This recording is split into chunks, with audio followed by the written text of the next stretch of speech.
ស្ដីដល់គ្នាចឹងថ្ងៃហ្នឹងខ្ញុំនៅធ្វើកាហ្វេតិចឲ្យអ្នកអស់គ្នា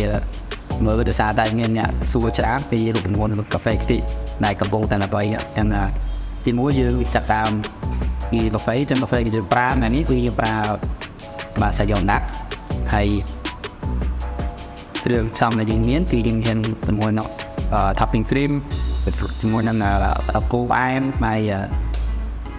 ជាមួយនឹងno កាទីដូវិញឥឡូវខ្ញុំធ្វើការវល់ជាមួយនឹងកាហ្វេចឹងកាហ្វេយើងអាចឆុងទុកបានហើយយើងប្រើជាពួកហាក់ក្រូប single សំតុកជាប្រភេទកាហ្វេសាយ៉នដាក់ឥឡូវយើងចាប់តាមវល់ espresso របស់យើងចឹងយើងវល់វាពី shot right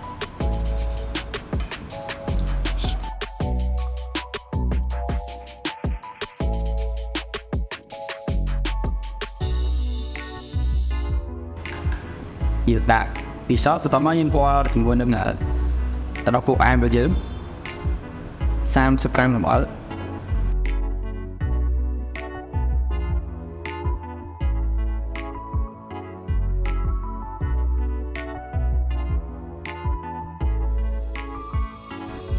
ចឹងបន្តពីយើងវល់គ្រឿងផ្សំ2មុខមកចូលនេះយើងចាប់ផ្ដើមកូរបាទយើងកូរវាហើយយើងទុកវាម្ដងសិនហើយយើងចាប់ដើមចូលជាមួយនឹង topping បាទសម្រាប់ topping យើងប្រើជាកូរនេះសម្រាប់បង្ការធ្វើវាអញ្ចឹងខ្ញុំវល់ទៅដល់គោកូណាត់នេះកូណាត់មៀលនេះចំនួន40 ml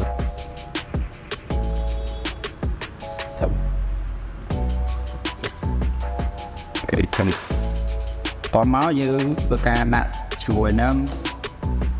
DaVinci cream កាហ្វេតែ topping cream មក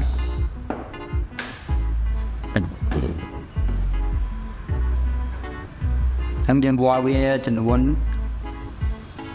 40 ml ទៀត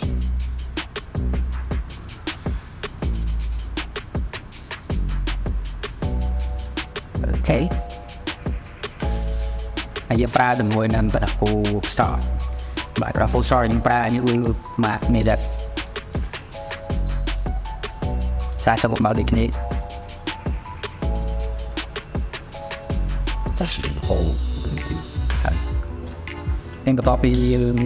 ដាក់គ្រឿងផ្សំទាំងអស់ហ្នឹងហើយយើងចាប់ផ្ដើមបញ្ចូលនៅម៉ាស៊ីនក្លឹបរបស់យើង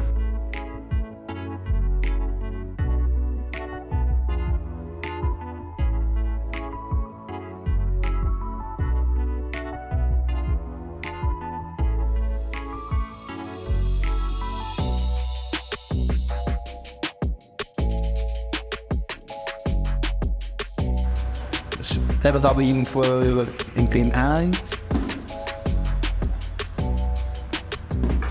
យើងត្រូវការដាក់ទឹកកកជាមួយនឹងកាហ្វេរបស់យើងហ្មងអញ្ចឹងទឹកកកដែលយើងប្រើគឺជាប្រភេទទឹកកកម៉ត់បាទ I think កាន់វាម៉ត់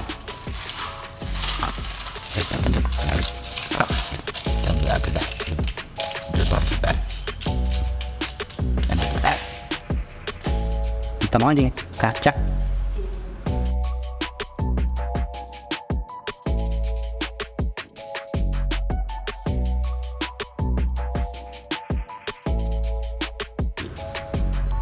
បាទតមកយើងគ្រប់កម្រវាអញ្ចឹងយើងបានកាហ្វេទី1អូខេកាហ្វេនេះគឺយើងប្រើជាមួយនឹងកែវ12អោនដោយសារតែវាជាប្រភេទកាហ្វេដែលមានរសជាតិផ្អែមអញ្ចឹងបើយើងប្រើកែវធំក៏វាពិបាកក្នុងការញ៉ាំដែរមិនថាយើងញ៉ាំច្រើនវាអាចតែមាន់អញ្ចឹងហើយយើងអត់ប្រើជាមួយនឹងទៅយកទៅវិញញ៉ាំទេគឺយើងបើកវាណាអញ្ចឹងហើយយើងលើកញ៉ាំវាហុយជាតិមែនតើណាគេអរគុណច្រើនសម្រាប់អ្នកទស្សនាវីដេអូនេះចឹងជួបជាមួយខ្ញុំនៅវីដេអូក្រោយសម្រាប់ចូលកាហ្វេអរគុណច្រើនបាយបាយ